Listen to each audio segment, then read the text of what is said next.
Xenophobia violence seems to be spreading among foreign nationals here.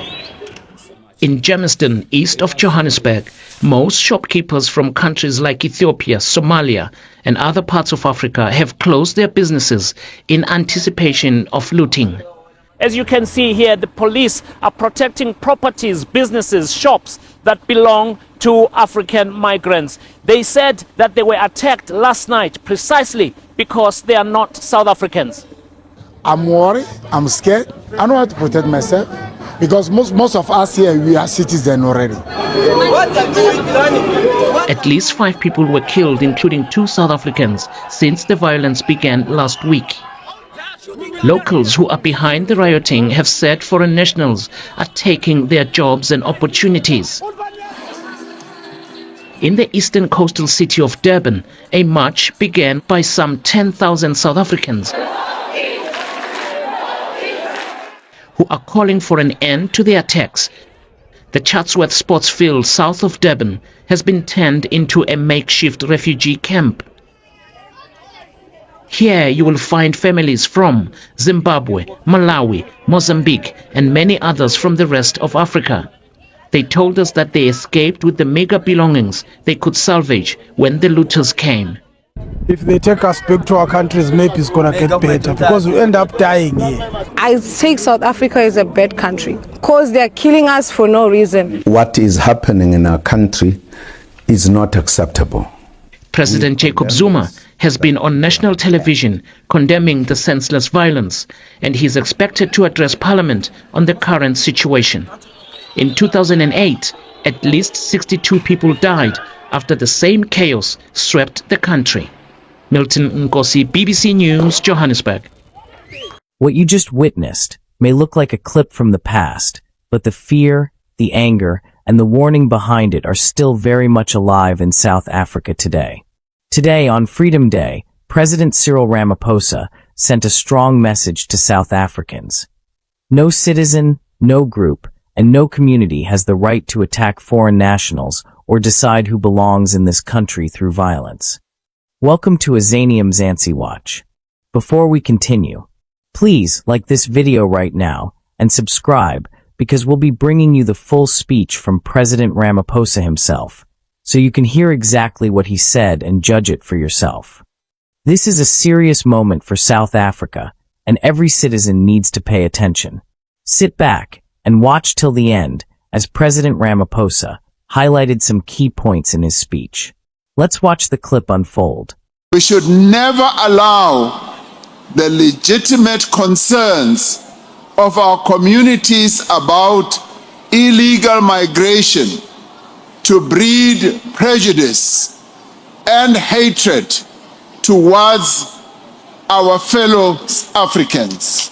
We must not allow these concerns to give rise to xenophobia, to give rise to hatred that is directed towards people from other African countries.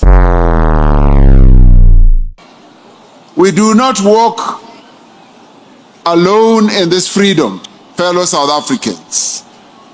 And we did not walk into this freedom on our own. We were carried by a tide of solidarity from the nations of the world, from the nations of Africa.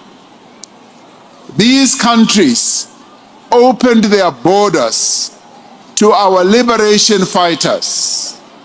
When the apartheid government was pursuing our liberation fighters, they ran to a number of countries around the world, but especially on our continent.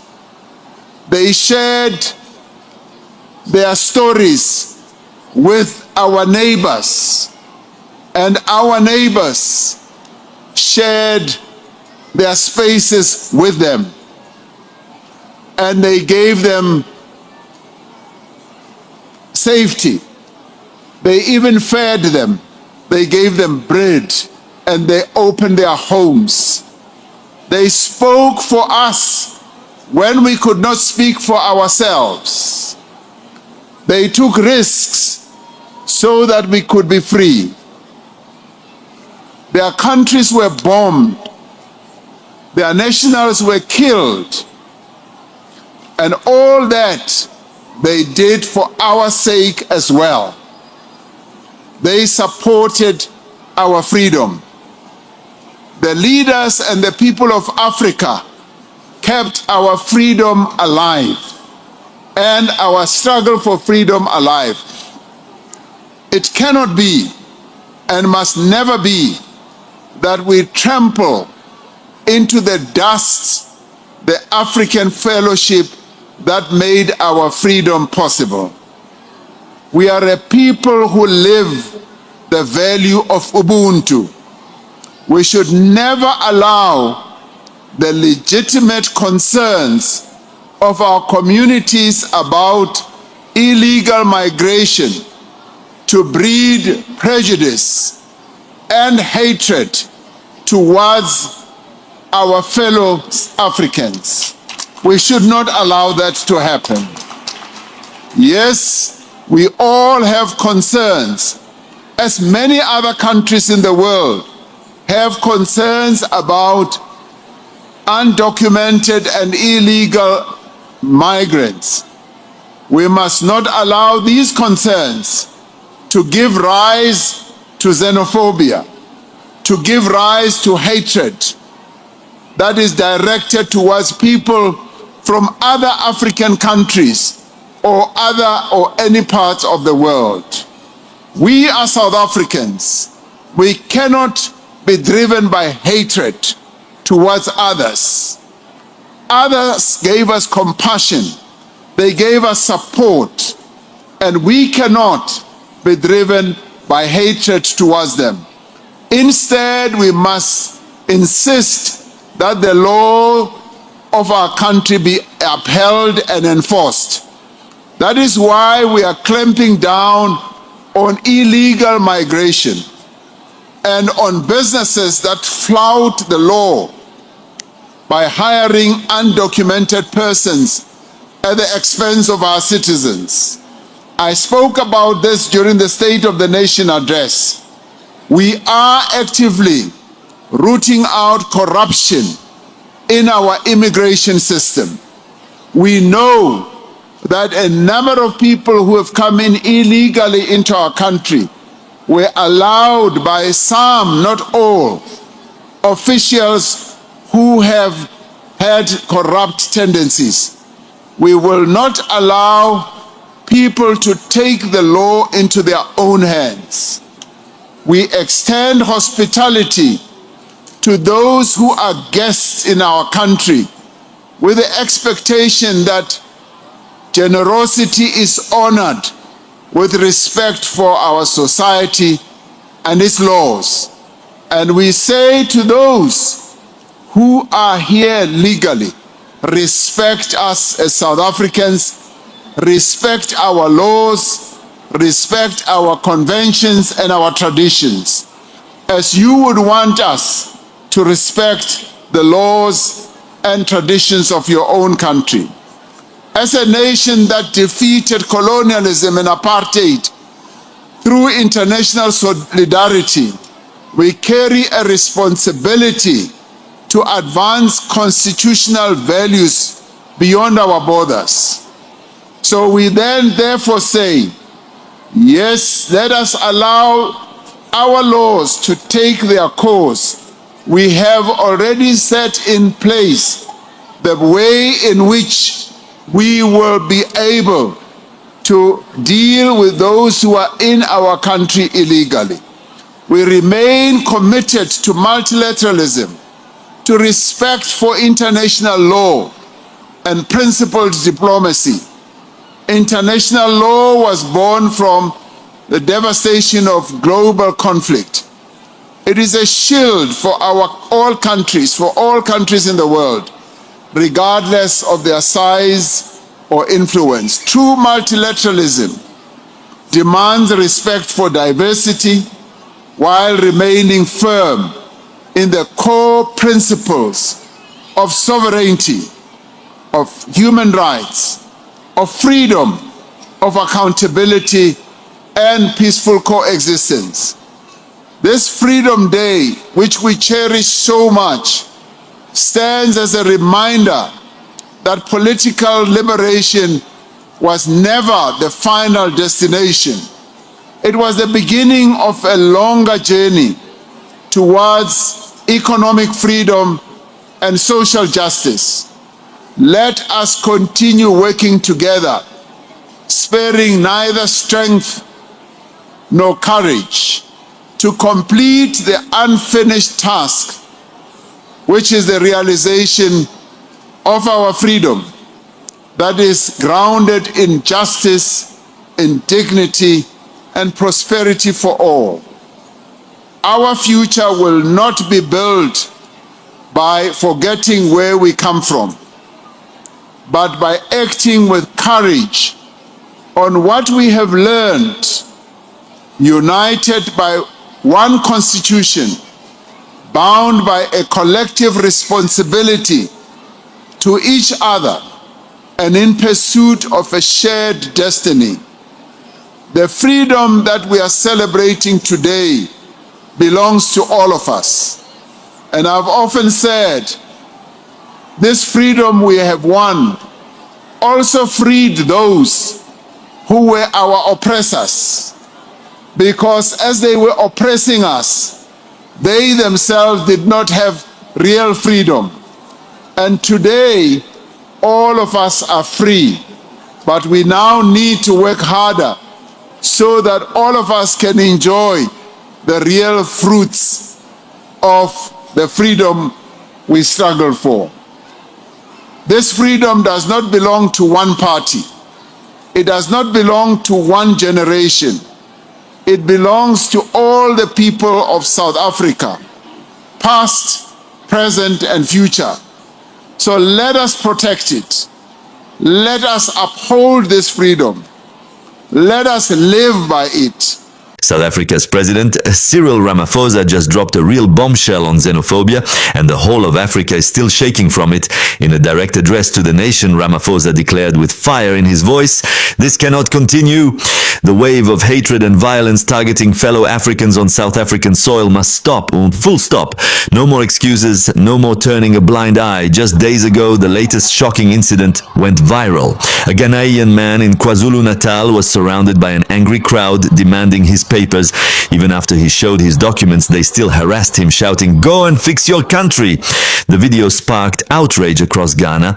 Accra immediately summoned South Africa's envoy, and the victim is now being brought home. It was raw, humiliating, and painful to watch, another scar on our Pan-African dream.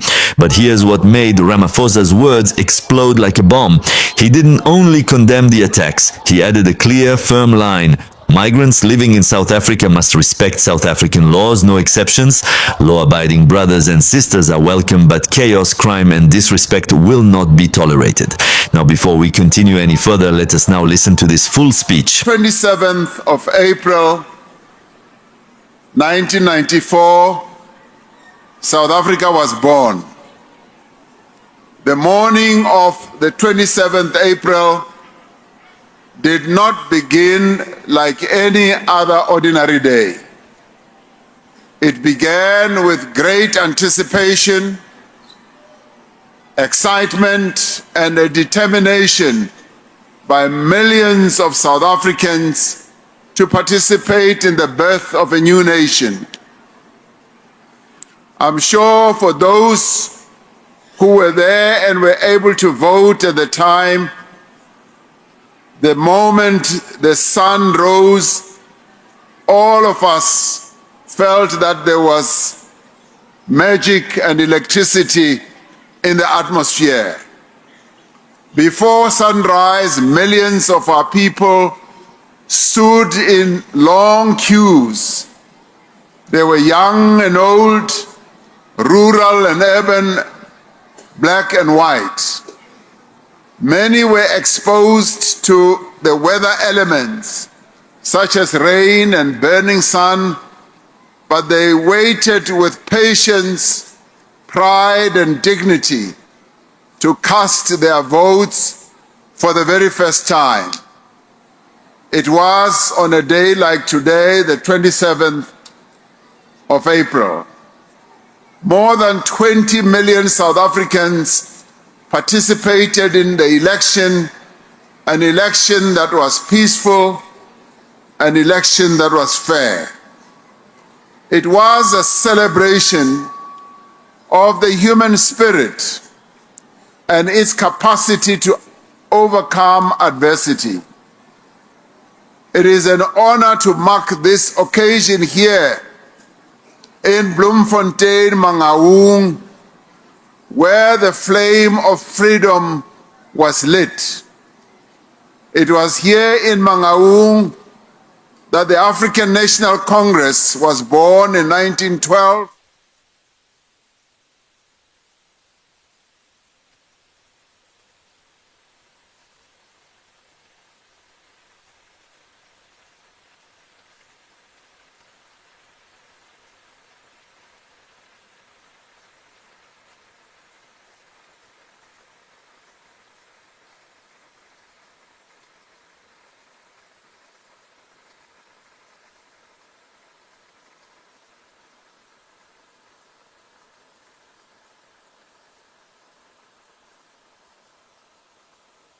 Thousands, mostly women and children, died in those concentration camps here. Their suffering stands as a shared, though unevenly remembered chapter of South Africa's past, one that calls for remembrance, honesty, and humanity. When we hear about concentration camps during the Anglo-Boer War, we often hear about how the Afrikaners suffered mostly. We never hear about the thousands of Africans who died in the concentration camps of hunger, of disease, and of losing their possessions and being displaced. This is a province, the Free State, with a history of courageous resistance. Women from the then Orange Free State were amongst the first to rise against the extension of the past laws in 1913, with protests breaking out in Jagersfontein, in Wynberg, and also here in Bloemfontein. They were arrested and imprisoned, and their families were left without caregivers. Instead of being broken, the women of the Orange Free State today, became more determined because they would not accept a system that denied them dignity and freedom. And today we celebrate that here in the Free State, the struggles that were waged by the women of the Free State, and indeed in many other parts of our country, have succeeded. And today, here in the Free State, we have a woman premier who is an inheritor of the struggles that were waged. Me premier ra o leboha, ebile re leboha le mesebetsi o e etsang o le premier ya Free State. A re re malibongwe. Minister Mackenzie re ska ba le mona. This was the site of, in this province, of the Witshoek Peasants' Revolt of 1950.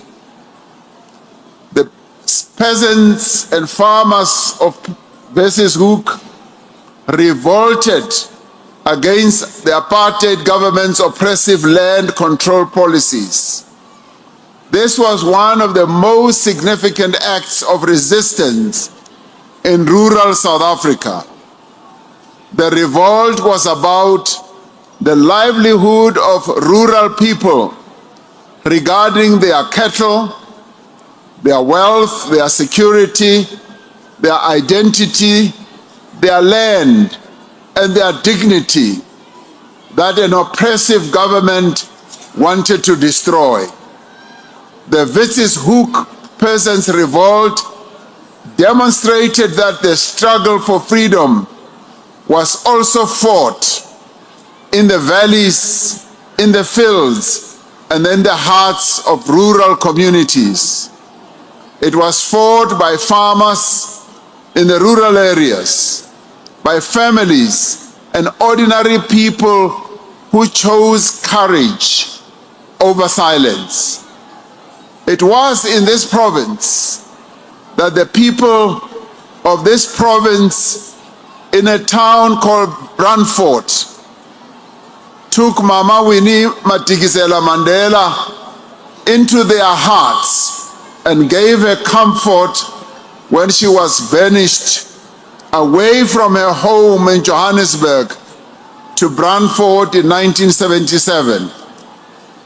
History is often told through great speeches and great events, but sometimes history is most told in a powerful way through the chapters that are written by ordinary people who choose humanity over fear.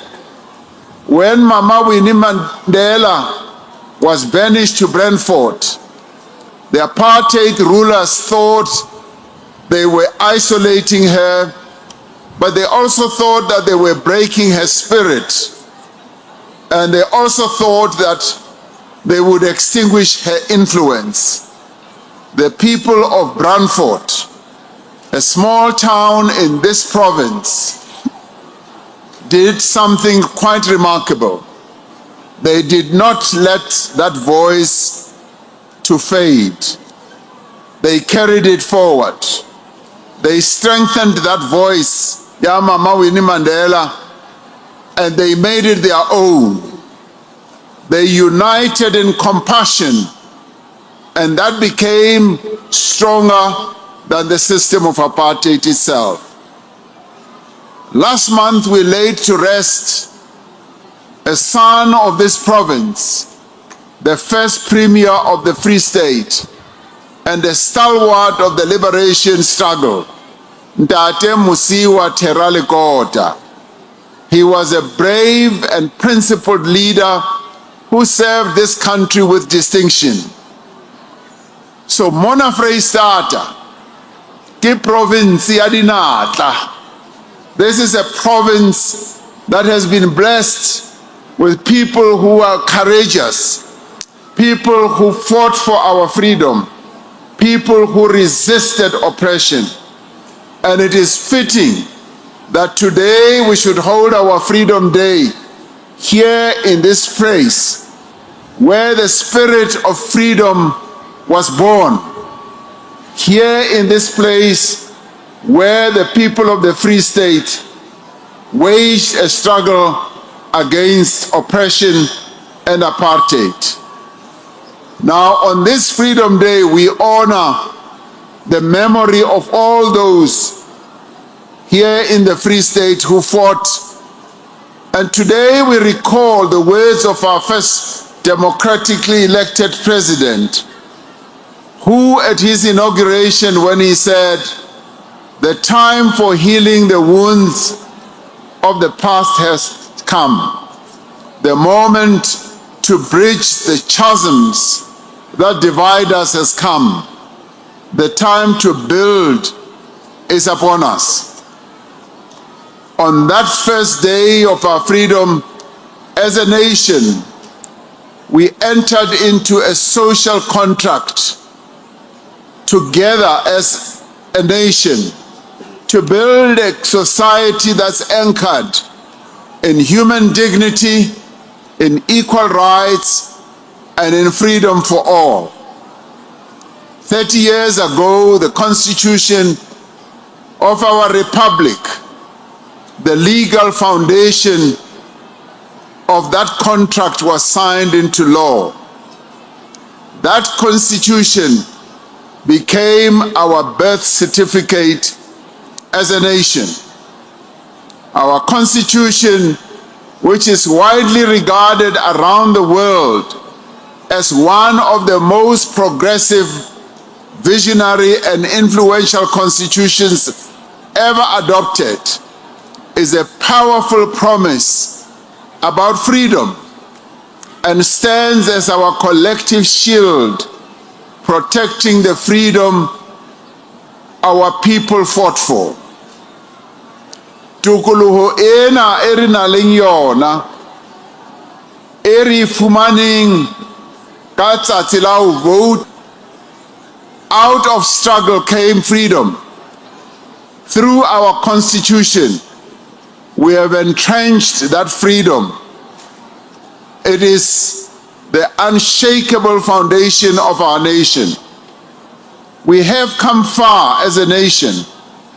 We stand here today not only as citizens of a democratic nation, but as custodians of a hard-won legacy of freedom.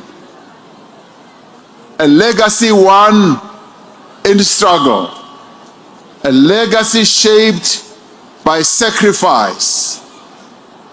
Legacy shaped by courage and an unbreakable belief in freedom and justice. That is the legacy we have. Tukulu ena erina linyona babang banebasa kholwi. There was a time in this country when freedom was not a right but a dream. There was a time in this country when a few people were free and were regarded as citizens. Many were not free. It was a time when voices of many people were silenced, where dignity was denied to millions who were excluded from the life of the country that they called home. But our people refused to accept that fate. They organized, they resisted, they endured, and they finally won their freedom. And in that struggle, they made a simple but powerful declaration that the people of South Africa shall be free, and that South Africa belongs to all who live in it. When freedom came, it was not a political transition. It was a moral transformative moment. And at the center of that transformation stands our Constitution. It is not just a legal document. It is a shield against injustice, a foundation for unity, a foundation for equality, a promise to every citizen that through it, South Africa will never be governed by exclusion. Dignity will never be denied to the citizens of South Africa, and freedom will never be reserved for a few. Our freedom that we are celebrating today resulted, and the right to speak that we have resulted from struggle. The right to move around and to belong resulted from struggle. In the past, you all know we were not allowed to move anywhere where we wanted, to live anywhere where we wanted, to work anywhere where we wanted. The freedom that we won on this day 32 years ago freed us. It unleashed the possibility for us to enjoy the freedom that we have. The right to live with dignity was won when we won our freedom. Our Constitution ensured that freedom is not a slogan, but a live reality. In the 32 years of our democracy, we have built a progressive constitutional democracy, firmly anchored in the rule of law, with an independent judiciary that serves as a guardian of the rights for all. We have expanded access to housing, to healthcare, to education, to water and electricity on an unprecedented scale. We have transformed our education system that was used as a weapon to perpetuate oppression, making sure that universal access to education was denied to the majority of our people. Freedom has now made it possible that we have universal access to education, and we have done so by opening up the doors of learning. Our children, many of them now go to no-fee schools. Ho sa patalwa school fees dikolong tse ngata ka hobane ka freedom ena. We have especially expanded that access to education to the poor and to working class parents and households. Our National School Nutrition Program now feeds more than 9 million learners every single day. In some schools, twice a day. Bana ba ja ha ba ya dikolong, bana ba kena dikolo hantle, re ntse re nyolla thuto ya bana ba rona. Freistata mona for dilemo tse 5, Freistata e ne ntse e tswa number 1 for the matric results. E tla khutlela hona mono hape. Through the National Student Financial Aid Scheme, NSFAS, we have made tertiary education accessible to students from low-income households. Bana ba rona ba bangata ba kena di college, di university. University ya Freistata mona, ne ile university ya makgowa fela. Ho setse ho kena batho ba bantsho ka bongata ba bona. Ba etsa tjena ka hobane ka NSFAS mmuso ona wa ba thusa. Last year we recorded the highest matric pass rate in the history of South Africa. Freistata e tswile number 2. E tla khutlela ho number 1 hape. Eo ke a e tseba. Since the dawn of our democracy, we have steadily worked to expand access to quality healthcare for all. We have built clinics and hospitals, provided free healthcare to pregnant women and young children, as promised by Ntate Nelson Mandela. We have reduced child mortality and increased life expectancy. Now we are working together to establish the National Health Insurance, the NHI, so that every person in this country has equal access to quality health care, regardless of their ability to pay.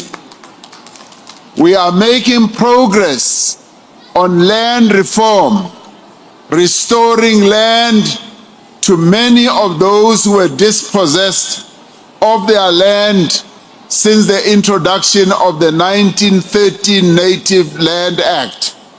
And we are continuing to support productive lives for many families who work the land. The Free State is one of the provinces that is leading the country in providing comprehensive agricultural support to emerging and aspiring farmers. Over the last 32 years, we have used our broad-based black economic empowerment policies to expand the participation of black South Africans, of women, and people with disability in the economy.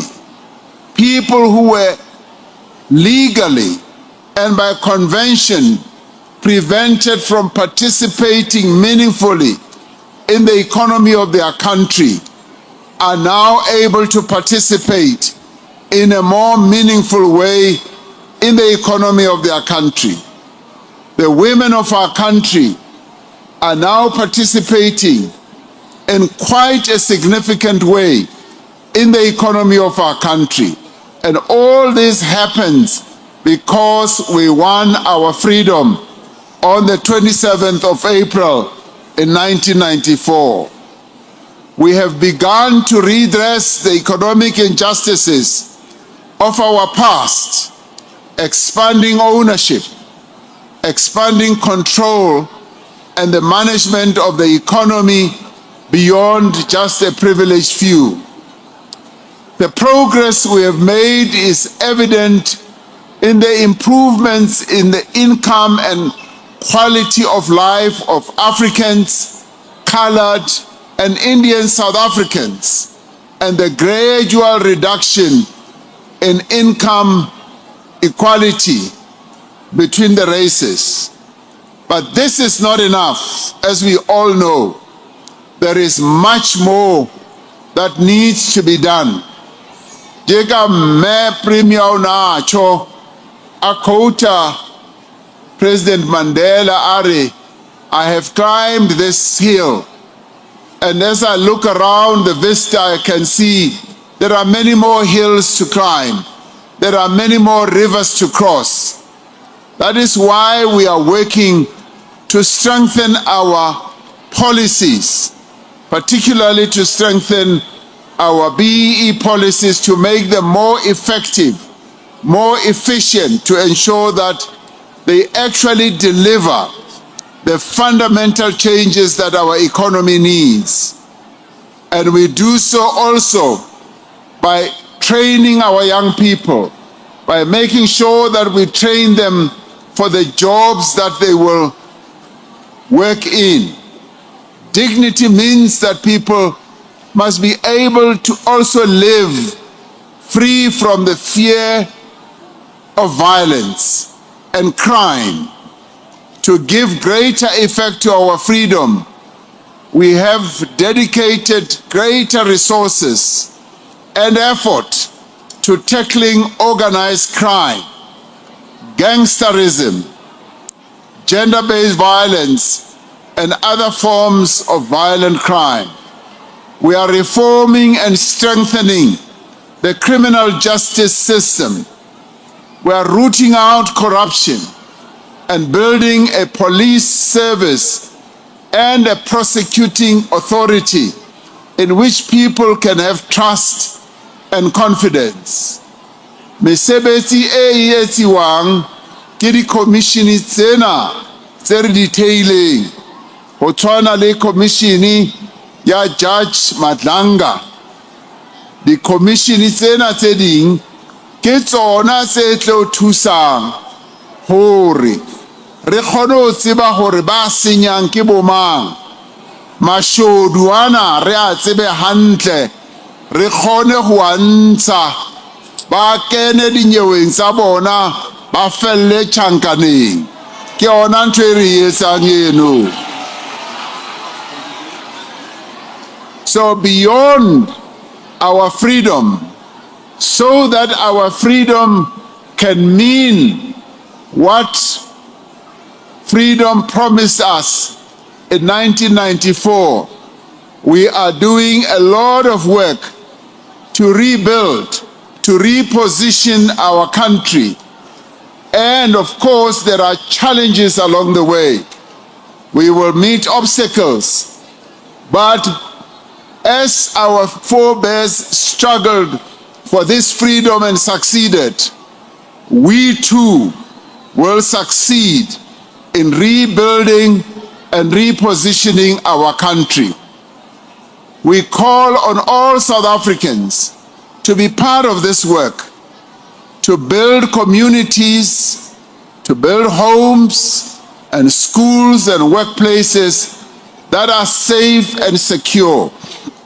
And today, we also have our South African National Defence Force.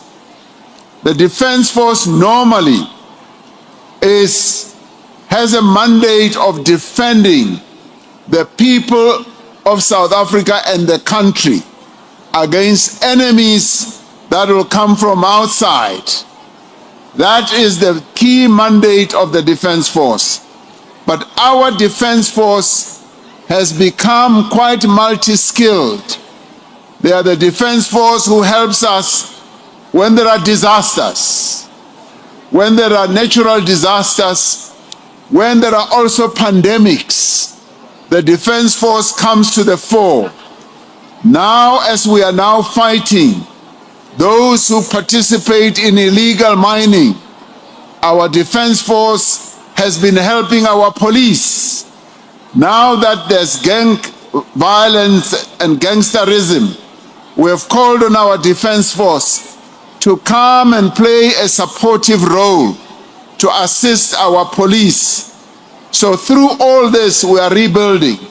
We are repositioning our country to make it the country of the dream that we had for freedom, a freedom which we won on the 27th of April, 1994. Today, we take the opportunity to reflect, to renew and reaffirm our commitment to the social contract we entered into 32 years ago. Kaobani, Kadi 27 is April 1994. It is a contract or a compact that demands active citizenship. It demands democratic oversight, but it is also demanding that the state must deliver justice, services, opportunity, and dignity in return for the public trust that our people invested when they got their freedom. This is a solemn agreement that must be renewed in every interaction between the state and the people of South Africa, to whom the state is accountable.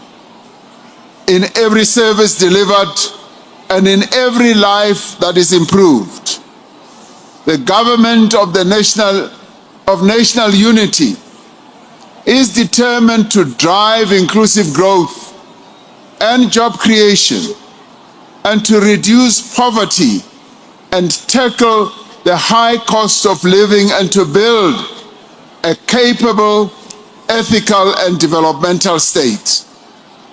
This means we must address and overcome the many challenges that are facing our country today. Failing water infrastructure, collapsing municipalities, and the deteriorating services, and all the other inconveniences that South Africans are living under. They directly affect the quality of the daily lives of our people. They constrain the growth of businesses and the economy and the creation of jobs. Our resolve to strengthen local government provides an opportunity to transform our municipalities and make them better run, more efficient, more responsive to the needs of our people. Selemong sena re tla ba re ya dikgethong hape, dikgetho tsa ho lo kgetha makhansela a rona le bomajoro ba rona tsela e bommasepala ba rona ba sebetsang ka yona. This is important because the truest test of our democracy is whether freedom translates into material change in the lives of our people. Dignity starts with the most basic things: a roof over one's head, clean running water, reliable electricity. Freedom is about the ability to go to a clinic when one is sick, to have a school for one's children, and being provided with an age-old pension. Advancing human dignity is the promise of our Constitution and the fundamental value from which all other human rights flow. It is in pursuit of this fundamental value that we set out in the 2026 State of the Nation Address an ambitious economic agenda anchored in massive infrastructure investment, structural reforms, and economic transformation. We are removing obstacles to investment, making our economy more competitive, fixing our key state-owned enterprises like Eskom and Transnet. We are working with all our social partners to grow industries that will create jobs, such as agriculture, such as reviving mining, even here in the Free State, improving and expanding tourism, manufacturing, renewable energy, and digital industries. It is to advance human dignity that we continue to act without fear or favor against those who undermine the promise of our freedom. Every rand that is stolen is an attack on our democracy. Every project that is not completed is a betrayal of a community. Ki ile ka fihla mona Freistata dibekeng tse fitileng, Premier le Minister wa Housing Settlements, Human Settlements, ba ile ba nkisa dibakeng tse ngata mo go ne go qadilwe di-project tsa dintlo tse sa qetwang. Batho ba ne ba tshwanetse gore ba qete di-project tseno, ba filwe tšhelete, ba ba balea le tšhelete ba sa qeta di-project tseno. Go na le dibaka tse ngata mona Freistata where projects have just been left without being completed. Now that is wrong. That is what we are going to stop. Or how fiwa monyetla wa o etsa project o iqete, o ska utswa tšhelete, o sebetse o be o qete project yeno. Now we will not rest until those who have hollowed out our institutions and diverted public resources for private gain are held accountable. No society can be free and equal while women and children continue to live in fear. We must therefore do more to end gender-based violence. When we held the Free State's Men's Indaba here in Bloemfontein last year, as it was organized by the Premier and the leadership of the Free State, I said South Africa does not need a so-called new generation of men. It needs the men and boys of this generation to do better and to be better. We need men who are protectors of women, not perpetrators. Men of South Africa must stand up and be counted and say, not in our name. Men of South Africa must be free men and be able to respect the free women and young women of South Africa. Men of South Africa, do not abuse the women of this country. And that is why gender-based violence must be brought to an end. And it is the men of South Africa who must stop gender-based violence. That is the challenge that we, the men of South Africa, need to take up on this Freedom Day. We must grant the women and young women of our country their freedom. Freedom from fear, freedom from violence, freedom from rape. As a proud Pan-Africanist journalist, I say this without fear. Ramaphosa has finally drawn the line. Xenophobia is a cancer eating our unity from within. If South Africa truly wants to lead Africa, it must protect every African on its soil while demanding respect for its laws. The bomb has been dropped. Now the real test begins. Will the continent heal or will the fire spread? Africa is watching.